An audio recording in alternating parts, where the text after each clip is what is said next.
This is why life in the time of Jesus was much harder than we imagine. Father, the wheat is ready, but the Romans took half before we could even thresh it. The boy's voice cracked as he spoke, his calloused hands still trembling from the morning's confrontation at the threshing floor. Dust covered his tunic, and the summer heat pressed down like a stone weight. His father said nothing, only gripped the wooden plow handle tighter, the same tool his grandfather had used, now worn smooth by 3 generations of Palestinian soil. We often picture the time of Jesus as a distant, romantic era of simple fishermen and pastoral hillsides.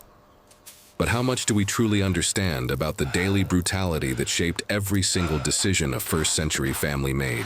Do we grasp that survival was not a metaphor, but a calculation repeated each morning?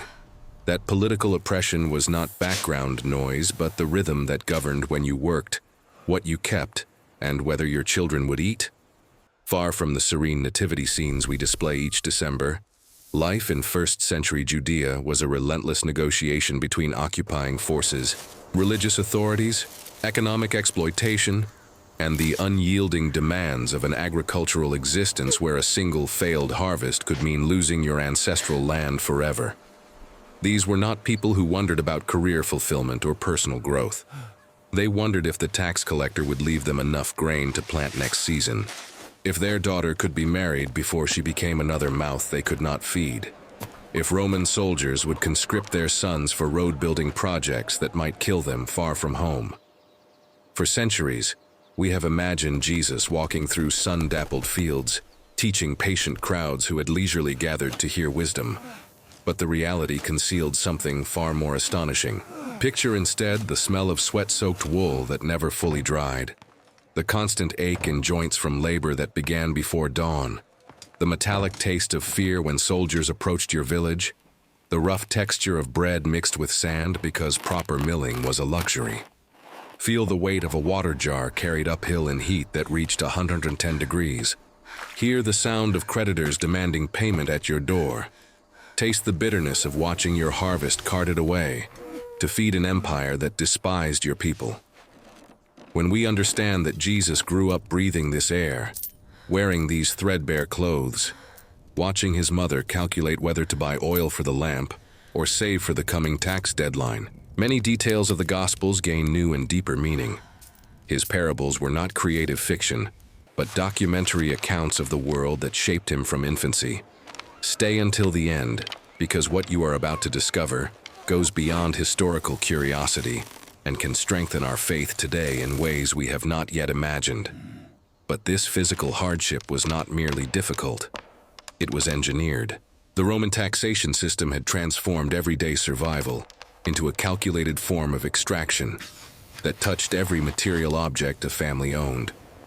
When a first-century Galilean farmer woke before sunrise, he rose because empire had structured existence around producing surplus that would never belong to him. Consider the grain itself, the staff of life that occupied most waking hours. Wheat and barley grew in fields families had cultivated for generations, but the harvest belonged to multiple masters before a single loaf reached a child's mouth. Tax collectors arrived at threshing floors with measuring baskets, taking their portion directly from the pile. The grain felt coarse between fingers, still warm from sun, mixed with chaff that scratched the throat. Each kernel represented labor, plowing rocky soil, scattering seed by hand, praying for unreliable rain, harvesting with a sickle that blistered palms. Then came the Annona grain tax feeding Roman legions, then tribute to Herod Antipas, then the temple tax, then local tolls, market fees, endless minor extractions. A farmer might labor 6 months to produce 30 bushels, only to watch 20 disappear before his family consumed a single meal. This was not poor planning. It was structural violence disguised as governance. Wealthy landowners, collaborating with Roman authorities, had absorbed family plots through debt foreclosure, transforming independent farmers into tenant sharecroppers on land their ancestors had owned.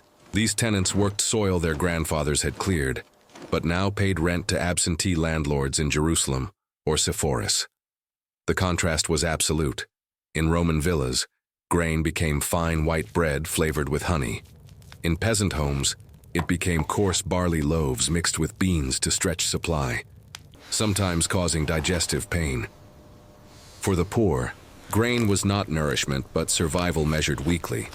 Families calculated precisely how much each member could eat and still have seed for planting. No margin, no abundance, no feast unless someone went without. Jesus learned the mathematics of scarcity before he learned Torah. He grew up understanding that a denarius would purchase either enough grain for one family meal or enough oil to light a lamp for 5 nights, never both. These experiences were not abstract. They were lessons learned in the body, in the hollow ache of a stomach stretched by barley but never satisfied. In watching his mother choose between feeding children and keeping covenant through temple sacrifice. Every harvest, every transaction, every meal demonstrated that the world's systems concentrated abundance among the few while distributing scarcity among the many. Later, when Jesus spoke about workers in vineyards arguing over wages, about landowners demanding impossible returns, about a woman searching desperately for a lost coin, he was not creating metaphors from imagination. He was describing the economic violence he had observed every day of his childhood, violence so normalized that most considered it natural order rather than a system that could be questioned. This reveals something fundamental we often miss. God entered history not as philosophical abstraction, but as a body subject to the specific cruelties of first-century economic exploitation. When we think about daily routine in ancient Judea, we imagine simple rhythms governed by sunrise and seasons.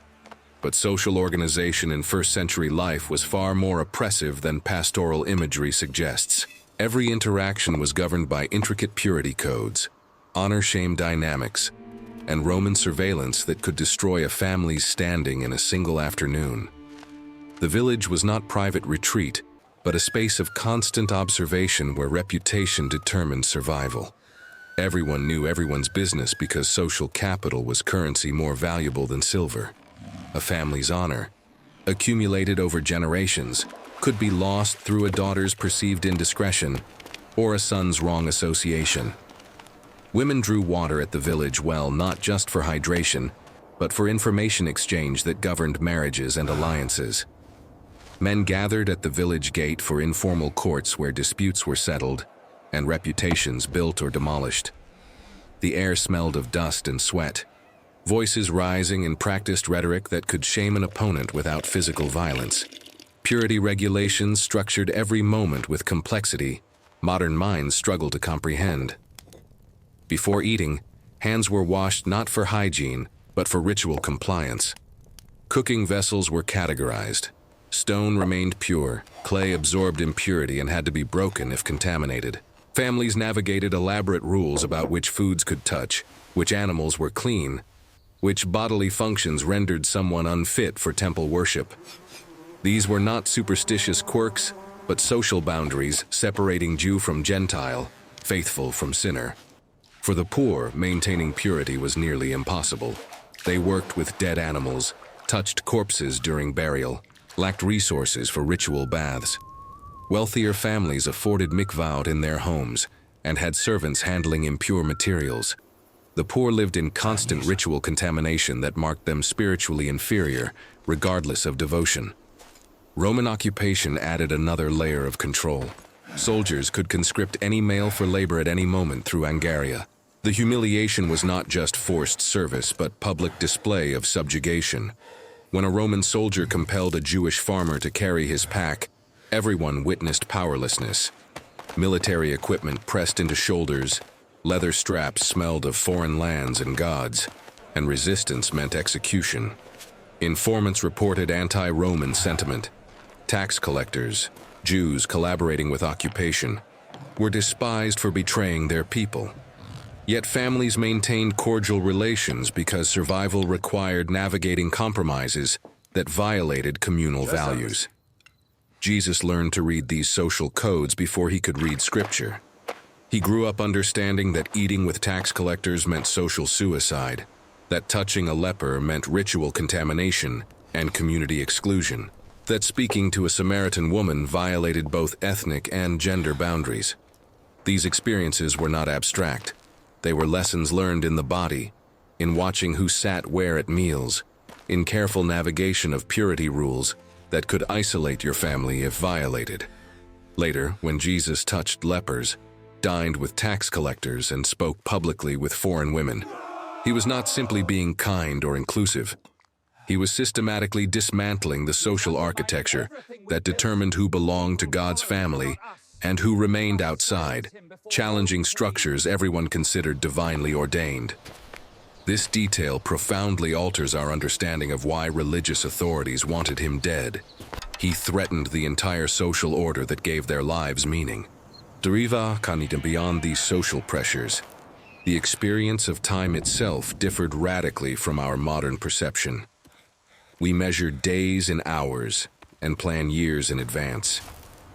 But for those living in first-century Judea, time was not an abstract resource to manage, but a concrete reality shaped by agricultural cycles, religious calendars, and unpredictable violence that could shatter any plan in moments.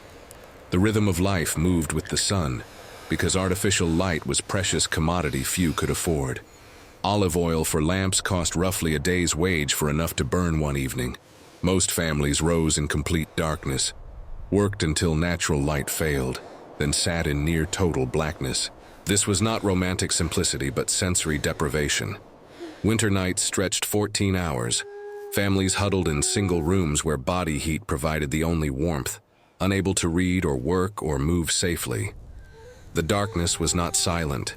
You heard rats moving through grain storage, wind pressing through gaps in mud brick walls, the coughing of children whose lungs never cleared from cooking smoke. Agricultural seasons governed everything with tyranny that permitted no deviation. Planting happened in narrow windows when early rains softened soil. Miss that window, the entire year was lost. Harvest came whether you were ready or not. Grain left too long would shatter and fall. Grapes unpicked would rot. There were no second chances. Each season brought specific labor that could not be postponed. Plowing, sowing, weeding, harvesting, threshing, winnowing, storing. Between these intense periods came anxious waiting, watching sky for rain that determined whether children would eat next year. Farmers studied cloud formations and wind patterns with attention that meant survival. This created fatalism that permeated daily conversation and spiritual imagination. People did not ask, "What will I accomplish this year?" but "Will God permit us to survive until next harvest?" Planning beyond current season was presumption bordering on blasphemy. You did not know if Roman soldiers would confiscate grain, if drought would wither crops, if sickness would kill the family member whose labor made survival possible. Tomorrow was genuinely uncertain in ways comfortable modern believers cannot comprehend. Religious calendar added another temporal layer. Sabbath arrived weekly regardless of work demands, requiring complete rest that could mean financial loss if harvest timing conflicted with holy days. Festivals punctuated the year. Passover, Pentecost, Tabernacles.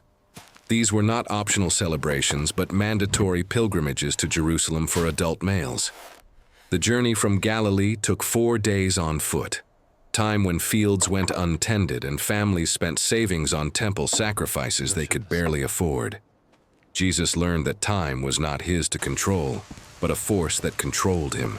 He grew up understanding that you could not schedule carpentry projects around customer convenience, but around when wood dried properly, when weather permitted work, when clients could actually pay. These experiences were not abstract. They were lessons learned in the body, in frustration of waiting for rain, in exhaustion of harvest, demanding 16-hour days for weeks, in anxiety of watching food supplies diminish as winter stretched. Later, when Jesus told followers not to worry about tomorrow, not to plan anxiously for the future, to trust daily provision like birds and lilies, he was not offering impractical spirituality. He was naming the temporal reality every peasant already lived, where control was illusion and trust in divine providence was not pious sentiment, but survival strategy. This reveals something we often ignore. Jesus' teaching on time emerged from a world where planning itself was privilege, where the poor had no choice but daily dependence on God. After grasping these physical, social, and temporal hardships, we begin to see how suffering itself became a formative spiritual teacher in ways our comfort-oriented culture struggles to comprehend. In first-century Judea, pain was not an interruption to normal life, but the texture of existence itself, and the question was not whether you would suffer, but how suffering would shape your understanding of God. Physical pain was constant and unmedicated. Dental problems caused agonizing infections with no treatment beyond extraction by force, often leading to fatal abscesses. Broken bones set improperly left people permanently disabled in a society with no safety net for those who could not work. Parasitic infections from contaminated water caused chronic digestive suffering. Malnutrition weakened immune systems, making minor illnesses life-threatening. Average life expectancy was roughly 30 years, not because people could not live longer, but because childhood mortality, infectious disease, and cumulative toll of hard labor killed most before middle age. Women faced additional dangers. Childbirth was the leading cause of death for those of reproductive age, and families watched helplessly as mothers and infants died from complications modern medicine prevents routinely. Perhaps more formative than physical pain was the psychological weight of powerlessness. You could work with absolute diligence and still lose everything to forces beyond control. Drought, blight, Roman confiscation, bandit raids, any of these could destroy in days what took years to build. Most families had experienced loss of land, death of children, humiliation of debt that forced them to sell family members into indentured servitude. The grinding awareness that your best efforts might accomplish nothing created spiritual crisis. Either God was not good, or goodness meant something different than human prosperity. Communities developed survival strategies built on mutual dependence rather than individual achievement. When one family's harvest failed, neighbors shared from their own meager supply, not from abundance, but from necessity, knowing they would need the same help soon. This was not charity, but covenant, binding people together in networks of reciprocal obligation. You did not get ahead by accumulating more, but by building relationships that would sustain you when crisis came. The widow, the orphan, the stranger, these vulnerable people were not problems to solve, but tests of whether the community understood that survival was collective. Jesus learned that suffering was not punishment for personal sin, but the shared condition of the poor under empire. He grew up understanding that his family's struggles were not unique failures, but systemic results of occupation and exploitation. He watched his mother grieve children who did not survive infancy, watched his father's hands become twisted from repetitive labor, watched neighbors lose ancestral land to creditors. These experiences were not abstract. They were lessons learned in the body, in wordless grief that filled homes after a child's death, in shame of accepting help from neighbors who had little to give, in slow recognition that Rome called this peace while calling resistance terrorism. Later, when Jesus pronounced blessing on the poor, the mourning, the hungry, and the persecuted, he was not spiritualizing their suffering or promising future compensation. He was declaring that God's kingdom belonged to those whom empire had crushed, that the last would be first, not because suffering was noble, but because God's justice inverted the world's power structures completely. And it is precisely this that begins to reveal why the gospel was good news to the poor, but threatening to everyone invested in domination and extraction. Durivong Siwon to conclude, reflect on what we have discovered together. When we observe the daily reality of first-century Judea, we realize that life was not simpler or more peaceful, but brutally harder than we have imagined. The grain that fed families was taxed before it reached their hands, extracted by systems designed to concentrate wealth upward. The social structures that governed every interaction were built on honor codes and purity regulations that excluded the poor from full participation in religious and community life. Time itself moved according to agricultural rhythms and religious calendars that offered no flexibility, no second chances, no margin for error. And suffering was not exceptional, but ordinary, the constant background against which people struggled to maintain faith in a God who seemed silent, while empire oppressed and disease destroyed. Jesus knew these realities intimately. He felt the coarse texture of barley bread that never quite satisfied, heard the voice of tax collectors demanding payment his family could barely afford, watched the sky anxiously for rain that determined whether there would be food next season, experienced the powerlessness of living under occupation, where any Roman soldier could humiliate you publicly and you had no recourse. And it was on this common ground of shared suffering that the message of God's kingdom was prepared. The incarnation was not God observing human pain from a distance, but God entering fully into the specific historical conditions that crushed the poor in first-century Palestine. Understanding this daily life changes the way we read the Gospels. Every parable becomes less metaphor and more documentary. Every blessing pronounced on the suffering becomes less spiritual consolation and more political declaration that God's justice runs counter to empire's logic. This reveals a principle that echoes across all of Scripture and into our present moment. God acts in the invisible, in the simple, in what seems small and insignificant to worldly power.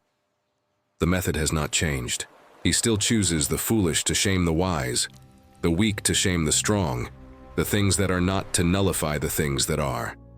The hardship of first-century life was not accidental background to the gospel story, but the very substance through which God chose to reveal himself. This calls us to reflection about our own moment. We live in unprecedented material comfort compared to ancient standards, yet we often feel spiritually impoverished, disconnected from the embodied faith that sustained communities under conditions we would find intolerable. Perhaps recovering awareness of how hard life actually was for Jesus and his first followers can help us appreciate both the radicality of his message and the depth of grace required to believe good news when circumstances testify otherwise. And if this documentary strengthened your faith and expanded your understanding of the historical Jesus, leave your like, comment on what you found most interesting, and share this video with someone who might benefit from seeing the Gospels in this new light. Your support helps carry this story forward and allows us to continue creating content that deepens our appreciation for the world that shaped our Savior. Thank you for watching, and may the God who entered fully into human suffering meet you in yours. Until the next video.